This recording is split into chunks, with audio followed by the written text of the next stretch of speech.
Welcome to this lesson on capacitance, a fundamental concept in electricity. Capacitance is all about understanding how electrical components can store charge. This is part of our electricity series, where we explore the building blocks of electrical circuits. Capacitance is the ability of a component to store electrical charge when a voltage is applied across it. Think of it like a bucket that holds water. The bigger the bucket's capacity, the more water it can hold. Similarly, higher capacitance means more charge can be stored for a given voltage. The relationship between capacitance, charge, and voltage is expressed by a simple formula. C equals Q divided by V here. C represents capacitance, Q represents the amount of electrical charge stored, and V represents the voltage applied across the component. This formula tells us that capacitance is directly proportional to charge and inversely proportional to voltage. Capacitance is measured in a unit called the farad, represented by the letter F1. Farad is actually quite large for most practical applications, so we commonly use smaller units. Microfarad, written as μF, is 1/1,000,000th of a farad. Nanofarad, written as NF, is 1/1000,000th of a farad. And picofarad, written as PF, is 1/1,000,000,000th of a farad. Three main factors determine the capacitance of a component. First, the plate area. Larger surface area results in higher capacitance because more charge can accumulate. Second, the distance between plates. When plates are closer together, capacitance increases because the electric field is stronger. Third, the dielectric material. The insulating material placed between the plates significantly affects how much charge can be stored.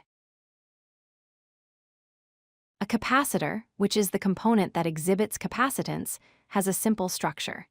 It consists of two conducting plates separated by an insulating material called a dielectric.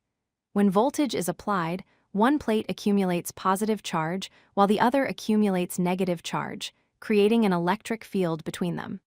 This structure is what allows the capacitor to store electrical energy.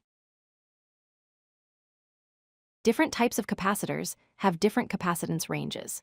Ceramic capacitors typically range from 10 picofarads to 10 microfarads and are used in high-frequency applications. Electrolytic capacitors range from 1 microfarad to 10,000 microfarads and are commonly used for power supply filtering. Supercapacitors can reach values from 1 farad to 5,000 farads, providing enormous energy storage capacity for applications like backup power systems.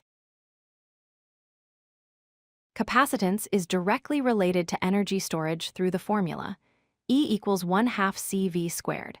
This means the energy stored in a capacitor depends on both its capacitance and the square of the voltage across it.